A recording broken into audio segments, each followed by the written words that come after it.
অধ্যায় valuation of goodwill থেকে 3 নম্বর class. আগের 2টা ক্লাস মনোযোগ দিয়ে দেখে তারপরে তোমরা এই ক্লাসটা দেখো। প্রশ্নে বলা হয়েছে calculate the value of goodwill under super profit capitalisation method. Super profit capitalisation মেথডে গুডউইল নির্ণয় করো। আমরা 1 নম্বর ক্লাসে সমাধান করেছি সুপার প্রফিট মেথড, 2 নম্বর ক্লাসে ক্যাপিটালাইজেশন মেথড, 3 নম্বর ক্লাসে সুপার প্রফিট ক্যাপিটালাইজেশন মেথড। তাহলে অন্য পদ্ধতি বেসিকটা আগে জেনে নেই, তারপরে প্রশ্নটা পড়ব। 3টি পদ্ধতি: super profit method, capitalisation method, super profit capitalisation method. এখন সুপার প্রফিট ক্যাপিটালাইজেশন মেথড এটা তোমাদের জন্য মোটেও কঠিন নয়, কারণ যেহেতু তোমরা সুপার প্রফিট মেথডে ম্যাথের সমাধান করতে জানো, সুপার প্রফিট ক্যাপিটালাইজেশন মেথড এটাও তোমাদের জন্য সহজ হবে। আচ্ছা, সুপার প্রফিট মেথডে অঙ্কের সমাধান করার জন্য কয়টা ওয়ার্কিং করতে হয়? 6টা ওয়ার্কিং করতে হয়। ঠিক একই রকমভাবে সুপার প্রফিট ক্যাপিটালাইজেশন মেথডে গুডউইল বাইর করার জন্য 6টা ওয়ার্কিং করতে হয়, কিন্তু প্রথম 5টা একেবারে সুপার প্রফিটের মতো। যেমন প্রথম 5টা একেবারে সুপার প্রফিটের মতো। 1 নম্বরে capital employed, PB of all assets থেকে কারেন্ট লাইবিলিটিস বিয়োগ করলে ক্যাপিটাল এমপ্লয়েড পাওয়া যায়। 2 নম্বর ওয়ার্কিংও ঠিক থাকবে, এভারেজ ক্যাপিটাল এমপ্লয়েড এটাও ঠিক থাকবে। 3 নম্বরও ঠিক থাকবে। 4 নম্বর নর্মাল প্রফিট এটাও ঠিক থাকবে। 5 নম্বরও ঠিক থাকবে। ঠিক 6 নম্বরে গিয়ে গুডউইল এটা হবে না, এটা হচ্ছে সুপার প্রফিট মেথডের। আমরা এখন করব সুপার প্রফিট ক্যাপিটালাইজেশন মেথডের এটা। তখন গুডউইল এরকম না হয়ে এই সূত্রটা হবে। গুডউইলের সূত্র হবে এই 5 নম্বরের সুপার প্রফিটের টাকাকে নর্মাল রেট অফ রিটার্ন দ্বারা ভাগ করলেই উত্তরটা হয়ে যাবে। বুঝতে পারছো? সুপার প্রফিটের টাকাকে নর্মাল রেট অফ রিটার্ন দ্বারা ভাগ করা হবে, আর 100 দ্বারা এটা গুণ হবে। কথাটা কি ক্লিয়ার? 5 নম্বর ওয়ার্কিং পর্যন্ত ঠিক থাকবে। 6 নম্বরে গিয়ে এখানে গুডউইল এরকম হবে না, তখন গুডউইলের সূত্র হবে এটা, সুপার প্রফিট ভাগ normal rate of return into 100। আচ্ছা, এখন আমরা প্রশ্নটা পড়ি। From the following information ascertain the value of goodwill of Hasan limited. Hasan লিমিটেডের গুডউইল নির্ণয় করার জন্য নিচের তথ্য দেওয়া হয়েছে। ব্যালেন্স শিট এটা 2022 সালের। সম্পদ আছে, দায় মালিকানা সত্ত্ব আছে। এখানে গুডউইল আছে কিন্তু এড কোস্ট দেওয়া নাই, বিল্ডিং এড কোস্ট আছে। মেশিনারি আছে, বুক ভ্যালু 3 লক্ষ টাকা। ইনভেস্টমেন্ট আইডিয়াল, আইডিয়াল মানে নিষ্ক্রিয়, এটার আরেকটা নাম হচ্ছে নন ট্রেডিং ইনভেস্টমেন্ট। ইনভেন্টরি মজুদ পণ্য, অ্যাকাউন্ট রিসিভেবল, দেনদার ক্যাশের ব্যাংকে জমা, প্রিলিমিনারি এক্সপেন্স প্রাথমিক খরচ। তো এটাও ক্যাপিটাল এমপ্লয়েডে আসে না, ব্যাখ্যা করবো একটু পরে। Common stock capital 5 lakh, profit and loss account 1,20,000, general reserve 80,000, debenture বা ঋণ আছে 1 লক্ষ টাকা, 6% ইন্টারেস্ট দিতে হবে। রেন্ট পেবল ভাড়া, বকেয়া ভাড়া। অ্যাকাউন্টস পেবল পাওনাদারি 2টা তাই, শেষের 2টা চলতি তাই। Additional information, the building are now out টাকা 5 লক্ষ, বর্তমানে বিল্ডিংয়ের মূল্য 5 lakh. Bad debt to the extent of 10% of account receivable, দেনাদারের উপর 10% টাকা অনাদায়ী পাওনা পাওয়া যাবে না। আগে পড়ে নেই তারপরে ব্যাখ্যা। মার্কেট ভ্যালু অফ ইনভেন্টরি 85,000, অর্থাৎ এই যে ইনভেন্টরি আছে 80,000 টাকা, এইটার বর্তমান বাজার মূল্য 85,000।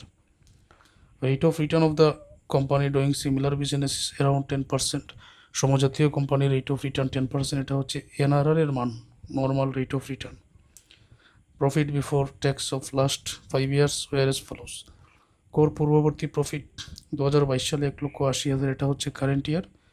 21 সালে 1,70,000, এরকম প্রত্যেকটা ইয়ারের প্রফিট এখানে দেওয়া আছে। Calculate the value of goodwill under super profit capitalisation method. Super প্রফিটের মতো প্রথম 5টা ওয়ার্কিং আমরা করে নিব। 1 নম্বর হচ্ছে capital employed, PB of all assets, যত সম্পদ আছে সম্পদের বর্তমান মূল্য কিন্তু এখানে আসবে, যার কারণে এখানে লেখা হয়েছে পিবি অফ অল অ্যাসেটস, সকল সম্পদের বর্তমান মূল্য। এটা থেকে কারেন্ট লাইবিলিটি সমূহ বিয়োগ করলে আমরা ক্যাপিটাল এমপ্লয়েডটা পেয়ে যাব। তবে গুডউইল এড কোস্ট দিয়ে দেওয়া থাকলে আসবে, না হলে আসবে না। ট্রেডিং ইনভেস্টমেন্ট হলে আসবে, নন ট্রেডিং ইনভেস্টমেন্ট হলে আসবে না। তাহলে এখানে দেখো সম্পদ কোথায় আছে, দায় কোথায় আছে। এখন আমি একটু ব্যাখ্যা করে বোঝাচ্ছি। এই যে অ্যাসেটস, এই যে লাইবিলিটিস, এখানে গুডউইল আছে কিন্তু এট কস্ট দেওয়া নেই, তাহলে এটা আনা যাবে না। তারপর কি আছে, বিল্ডিং এট কস্ট 4 লক্ষ টাকা, এখানে এডিশনাল ইনফরমেশন একটা সমন্বয় আছে। দি বিল্ডিং আর নাও ওর টাকা 5 লক্ষ, বর্তমানে বিল্ডিংয়ের মূল্য হচ্ছে 5 লক্ষ টাকা, তাহলে এই 5 লক্ষ টাকা বর্তমান মূল্যই কিন্তু আমাকে আনতে হবে। মেশিনারি বুক ভ্যালু 3 লক্ষ, তো 3 লক্ষ আনবো। ইনভেস্টমেন্ট যেটা এখানে আছে, ইনভেস্টমেন্ট আইডিয়াল মানে এটা হচ্ছে নন ট্রেডিং ইনভেস্টমেন্ট, আইডিয়াল মানে নিষ্ক্রিয়, তাহলে এটা আনা যাবে না। তারপর ইনভেন্টরি আছে 80,000 টাকা, অতিরিক্ত সমন্বয় আছে মার্কেট ভ্যালু অফ ইনভেন্টরি টাকা 85,000, বর্তমানে ইনভেন্টরির বাজার মূল্য হচ্ছে 85,000 টাকা। অ্যাকাউন্ট রিসিভেবল 50,000, এটা নিয়ে সমন্বয় আছে bad debt to the extent of 10% of account receivable, দেনাদারের উপর অনাদায়ী পাওনার 10%। কোনো একজন ব্যক্তির কাছে আমি 20,000 টাকার পণ্য বিক্রি করলাম, বাকিতে বিক্রয় করলে ওই ব্যক্তি হলো দেনাদার, যে দেনাদারের কাছ থেকে ভবিষ্যতে নগদ টাকা পাওয়া যাবে, যার কাছে বাকিতে বিক্রয় করেছি তিনি হলেন দেনাদার। কোনো এক কারণে ওই ব্যক্তির কাছ থেকে ধরে নাও 5,000 টাকা বা 2,000 টাকা একেবারে নিশ্চিত পাওয়া যাবে না, যেটা একেবারে নিশ্চিত পাওয়া যাবে না সেটার নাম অনাদায়ী পাওনা।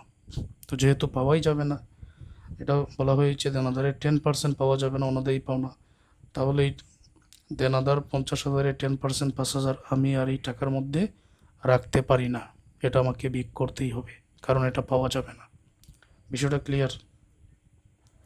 ক্যাশের ব্যাংক 40,000, শেষে আছে প্রিলিমিনারি এক্সপেন্স। তো প্রিলিমিনারি এক্সপেন্সটা আবার কি? ব্যবসা শুরু করার আগে প্ল্যান করতে হয়, মিটিং করতে হয়, প্ল্যান এবং মিটিংয়ের মাধ্যমে ভালো একটা সিদ্ধান্ত নেওয়া হয় যাতে ভবিষ্যতে ব্যবসা থেকে ভালো একটা আয় করা যায়। তো এই যে ব্যবসা শুরু করার আগে প্ল্যান মিটিং বিভিন্ন কিছু করতে হয়, এটার নাম হচ্ছে প্রিলিমিনারি এক্সপেন্স বা প্রাথমিক খরচ। এখন আমি ব্যবসায় সুনাম নির্ণয় করব, ব্যবসা শুরু করার আগে কি পরিমাণ ব্যয় হয়েছে সেটা কি আমার দেখার প্রয়োজন আছে? প্রয়োজন নাই, তাহলে সুনামে এটা অন্তর্ভুক্ত হবে না। এটা গেল 1 নম্বর কথা। আরেকটা কথা হচ্ছে প্রাথমিক খরচ, এটা আবার সম্পদে পড়ে কীভাবে? যেহেতু প্ল্যান মিটিং করার কারণে ব্যবসায়ের ভালো একটা সিদ্ধান্ত নেওয়া হয়, এটা তো ব্যবসায়ের জন্য ভালো দিক, যদিও এটা প্রাথমিক খরচ, এটা ভুয়া সম্পদ এটার মধ্যে পড়ে। তো প্রিলিমিনারি এক্সপেন্সও আসবে না, ইনভেস্টমেন্টও আসবে না, গুডউইলও আসবে না, আর যা আসছে সব আসবে। বিল্ডিং এট কস্ট আসবে, মেশিনারি, ইনভেন্টরি, অ্যাকাউন্ট রিসিভেবল, ক্যাশের ব্যাংক, এই 5টা সম্পদ আসবে। আর দায় আছে এখানে 2টা। একটা দায় হচ্ছে রেন্ট পেবল 50,000, অ্যাকাউন্টস পেবল 1,50,000। এই 5টা সম্পদ থেকে 2টা দায় বিক করে দিলে উত্তর হয়ে যায়। টাকাগুলো আমি এখান থেকে দেখে দেখে লিখে নিব। তো 1 নম্বরে আমি বাহির করতেছি ক্যাপিটাল এমপ্লয়েড। শুরুতে বিল্ডিংয়ের বর্তমান যে মূল্য 5 লক্ষ সেটাই কিন্তু এখানে আনা হবে। মেশিনারির মূল্য আছে 3 লক্ষ। ইনভেন্টরি বর্তমান বাজার মূল্য যে 85,000, মানে ব্যালেন্স শিটে আছে 80,000 আর সমন্বয়ে আছে 85,000, বর্তমান যে বাজার মূল্য এটাই আনতে হবে। অ্যাকাউন্ট রিসিভেবল এটা 50,000 ছিল, যেহেতু এটা 10% 5,000 পাওয়াই যাবে না, এটা বাদ দিয়ে বাকি 45,000 আনতে হবে। ক্যাশের ব্যাংক 40,000 যোগ করে নাও, যোগ করলে টোটাল অ্যাসেটস হবে এখানে 9,70,000, একেবারে সহজ। কারেন্ট লাইবিলিটিস 2টা আছে, একটা হচ্ছে রেন্ট পেবলের পরিমাণ হলো 50,000, অ্যাকাউন্টস পেবলের পরিমাণ হচ্ছে 1,50,000, 2টা যোগ করো 2 লক্ষ টাকা। উপরের টাকা থেকে 9,70,000 থেকে 2 লক্ষ টাকা বিক করলে ক্যাপিটাল এমপ্লয়েড কত হবে এখানে? 7,70,000। ঠিক আছে এটা ওকে। এবার 2 নম্বর যে ওয়ার্কিং, এভারেজ ক্যাপিটাল এমপ্লয়েড নির্ণয় করার জন্য উপর থেকে ক্যাপিটাল এমপ্লয়েড আগে আমরা নিয়ে আসবো। ওকে, ক্যাপিটাল এমপ্লয়েড এখানে নিয়ে আসা হলো। তারপর half of current year profit বলে কারেন্ট ইয়ার প্রফিটটাকে লিখতে হবে, বর্তমান বছরের profit. Interest on non trading ইনভেস্টমেন্টের ইন্টারেস্ট এখানে বিক করতে হবে। কিছু অঙ্কের মধ্যে এমন আছে যে নন ট্রেডিং ইনভেস্টমেন্টের পরিমাণ উল্লেখ থাকে যেহেতু ইনভেস্ট করা হয়েছে ইন্টারেস্ট এখানে থাকবে, কিন্তু ইন্টারেস্টটা উল্লেখ থাকে না অঙ্কের মধ্যে। না থাকলে এটা 10% ধরে নিতে হবে যে কোনো অঙ্কের মধ্যে, এটাই নিয়ম। ডিবেঞ্চার বর্তমান অঙ্কের মধ্যে আছে, এটার ইন্টারেস্ট আমরা যোগ করে নিব।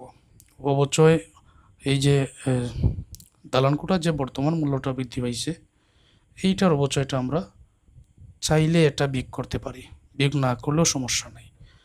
তো বর্তমান অঙ্কের মধ্যে দালানকোটা যেহেতু বর্তমানে মূল্যায়িত হয়েছে 5 লক্ষ টাকা আছে, তো এটার অবচয় অঙ্কের মধ্যে হার দেওয়া না থাকলে 5% ধরে নিতে হয়, এটাই নিয়ম, 5% ধরে নিতে হয়।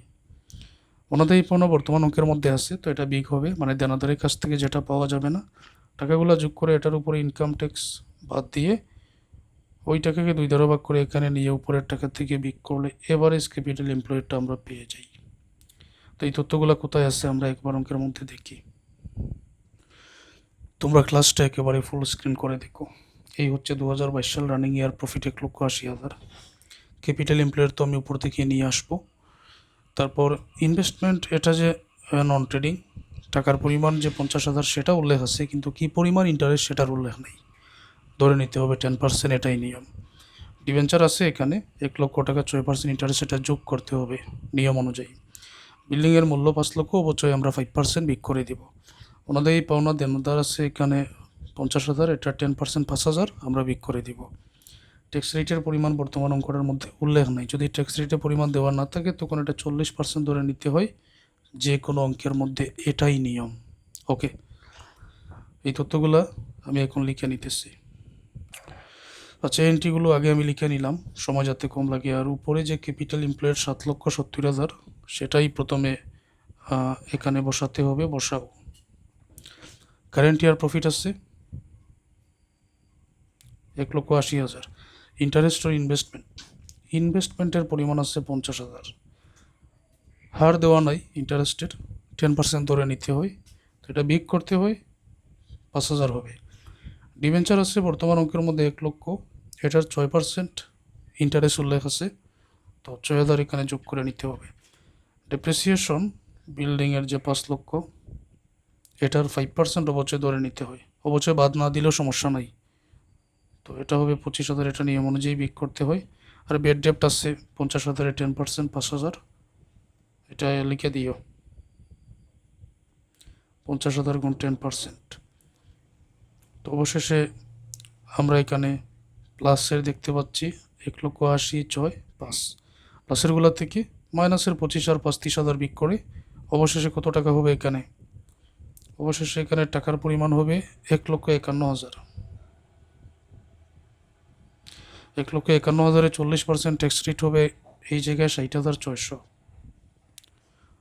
সরি 60,400, বিয়োগ করলে হবে এখানে 90,600, হাফ করতে হবে 2 দ্বারা ভাগ করো, টাকার পরিমাণ হবে 45,300।